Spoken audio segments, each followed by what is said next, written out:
Wake that ass up. Get up and get turned up with Diddy in the morning. We get wild up here. So I was saying, did you guys hear what happened to the African-American father whose daughter called the police on him? Unbelievable. And what happened when they got to his home, y'all? Here we go. Drop it like it's hot. Hot topic. Hot like wasabi. First up, we got to talk about the Reverend Dr. Michael Waters has been uninvited to the Dallas MLK events. Really? Not the Reverend. Yep, the Reverend Doctor, baby girl. You got to say it like that. Reverend Doctor. You got to yell when you say that. What did the Reverend Doctor do? Baby girl. Well, he believes it's over the fact that he showed up last week at a City of Dallas event at City Hall, and he wants a meeting. He's demanding a meeting with the City Council because he wants to talk about some changes. He wants Confederate monuments removed.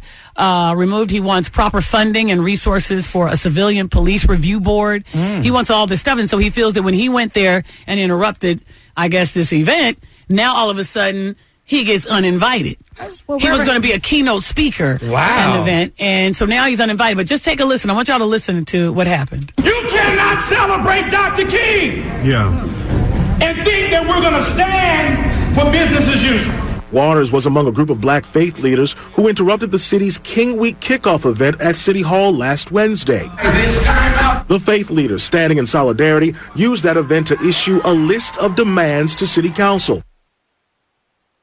So, Right, I know, I'm sorry. Well, Reverend Doctor, I don't know if you were decent in the order. You just went in there hollering, Reverend Doctor. Your tone was off. But they uninvited him. By the way, I just want to ask this. Has anybody in here ever been uninvited to anything? I'm sure I have. Yeah. Have you? Yeah. You've been how'd they say it to you when you get uninvited? I'm sorry, but we wanted you here, but now we don't. A friend of mine was getting married. And him and me, the wife didn't like me. Like, she hung out. We used to hang out a lot. And she was like, I don't want him there. He wanted me I was supposed to be his best man. And she literally was like, no. Oh, So he called you and said, we're going in a different direction. That's what he told me. And I understood. I got it. I understood. Wow, you've never been uninvited, Jay? I think I have, but I just got to think of exactly what it is. I mean, I know I have been uninvited to events. well, 'Cause I've been just not invited. Well, yeah, that's a great thing. When I look up and see all my friends getting together and I ain't there, I'm like, hold on, I introduced y'all. Yeah.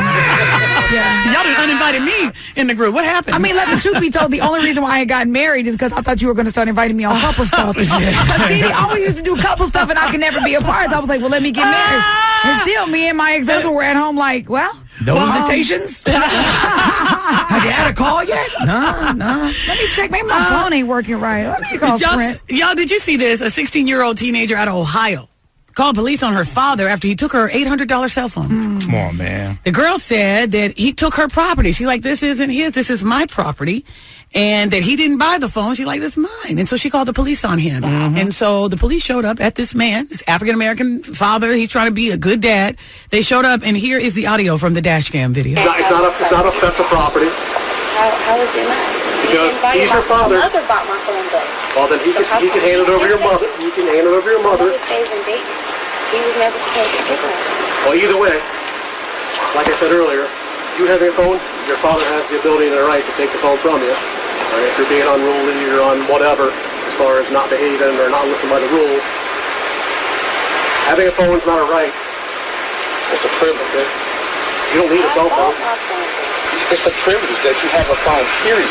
Wow. Okay, so when she woke up from the near-death experience that happened afterwards, then she get her phone back. Can you imagine? But here's a father trying to do the right thing for his teenage daughter at 16. And what it was is that he wanted to check her phone, I guess. Yeah. Maybe he's having some problems out of her. Who knows? He wanted to check her phone to see, I guess, some of the text messages or calls. She wouldn't unlock the phone, so he just took it from her. Exactly. That's why I buy everything in the house. Not because I'm a good dad. I want everybody to know this is all my stuff. It's control. Everything in this house belongs to me. my phone. You're just renting this. Michael Sean's that dad.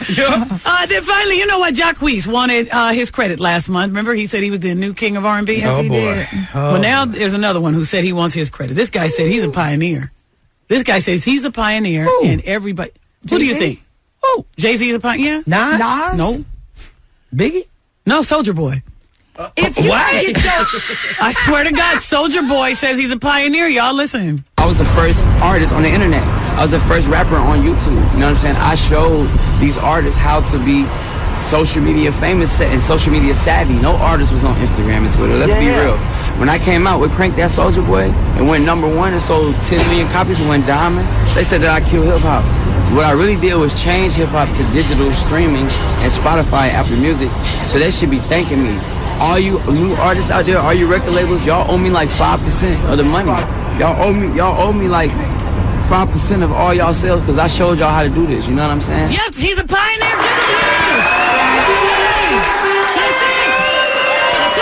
Soldier Boy, tell him. Soldier Boy. He's your king to be. I want to clown him, but damn, he went diamond? Yeah, I know, right?